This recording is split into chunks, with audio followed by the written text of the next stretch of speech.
ঝটপট বিকেলে সুজির নাস্তার রেসিপি কিন্তু তোমরা চাইলে কিন্তু বাড়িতে বানিয়ে খেতেই পারো। একবার হলো বানিয়ে খেয়ে দেখবে, মানে যেরকম আমরা নর্মালি সুজি রান্না করে খাই তার থেকে কিন্তু এটা অনেক গুণে টেস্টি হয়। তো এত সুন্দর রেসিপি কিন্তু বাচ্চা বুড়ো বড় সবাই কিন্তু খুব পছন্দ করে। নমস্কার, রূপা কিচেন উইথ ভিলেজ ফুডে সবাইকে স্বাগত। চলে এসেছি আজকে একটা সুন্দর রেসিপি নিয়ে। অনেকদিন পর, এখন বৃষ্টি কমে গেছে, অনেকদিন পর আমার রান্নাঘরে আজকে আমি রেসিপিটা বানাবো। তো আজকের রেসিপি আমি সুজি দিয়ে একটা সুন্দর রেসিপি বানাবো। তো কী বানাচ্ছি, কীভাবে বানাচ্ছি আপনারা দেখতে থাকুন। ভালো লাগলে অবশ্যই একটা লাইক কমেন্ট করবেন। তো চলুন শুরু করি আজকের রেসিপি। তো আমার চলে এসেছি রান্নাঘরে। তো এবারে আমি রান্নাঘরে এসে প্রথমে কিন্তু আজকে উনুনটা ধরিয়ে নেবো। তো অনেকদিন পর যেহেতু উনুনটা আমি ধরাচ্ছি, আমার এখনও রান্নাঘর উনুন ভেজা আছে, তো উনুনটা ধরাতে একটু সময় লাগবে।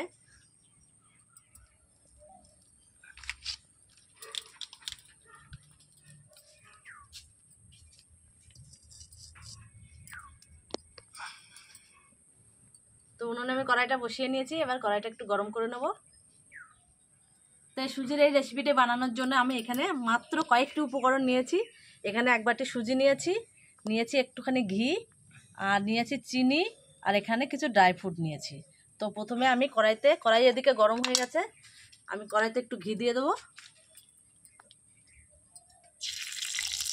এই ঘিয়ের ভেতরে আমি এই ড্রাই ফ্রুটগুলো একটু ভেজে নেব।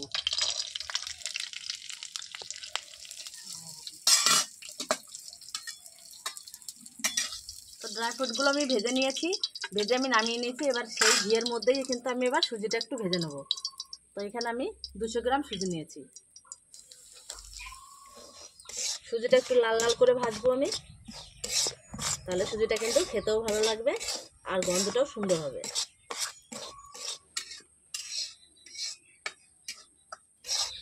তো সুজিটা কিন্তু আমি একটু লাল করে ভেজে নিয়েছি। তো দেখো আমার লাল লাল হয়ে এসছে। তো এবার আমি এই সুজিটা একটু নামিয়ে রাখবো।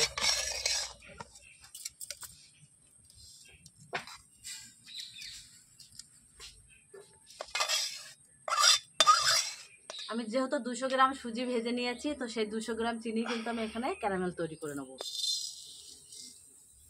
তো চিনির ক্যারামেল তৈরি করার সময় কিন্তু আমি এখনও খুন্তি দিইনি। তো দেখো চারদিকটা একটু একটু কিন্তু কালার চলে এসছে।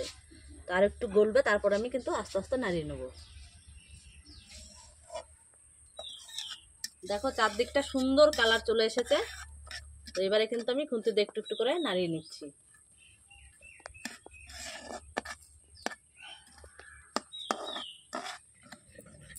তো দেখো আমার সুন্দর একটা ক্যারামেল তৈরি হয়ে গেছে, একটু আর চিনি কিন্তু নেই, সব চিনিটাই গলে গেছে। তো এবারে কিন্তু আমি এখানে অল্প জল দিয়ে দেবো।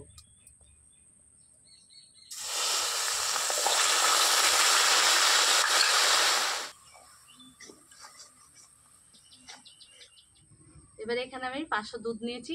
তো আমি এখান থেকে পুরো দুধটা দেবো না, আমি অল্প অল্প করে কিন্তু দুধ দিয়ে দেবো।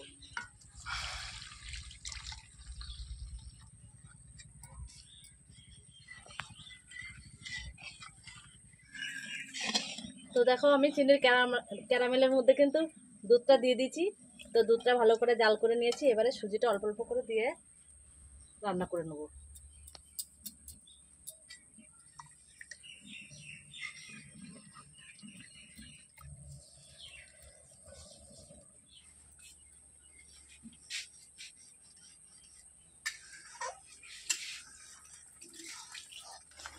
কতদিন এরকম কাঠের জালে রান্না করে নিই। তো দেখো আমার সুজিটায় কিন্তু আর একটু দুধ লাগবে, তো আমি বলেছিলাম দুধটা আবার একটু পরে দেবো।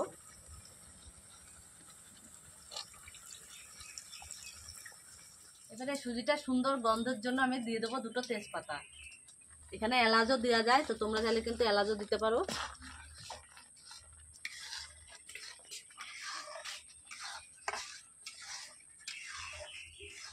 তো মিষ্টিটাকে ব্যালেন্স রাখার জন্য আমি কিন্তু একটুখানি স্বাদ মতো লবণ দিয়ে দেবো।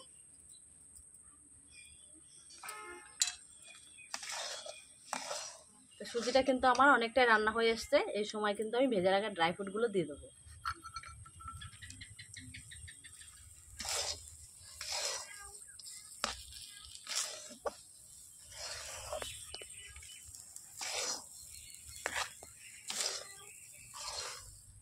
তো আমার সুজির রেসিপি কিন্তু ঝটপট রেডি হয়ে গেছে। তো এবারে আমি কড়াই ধরে একটু নামিয়ে নেব।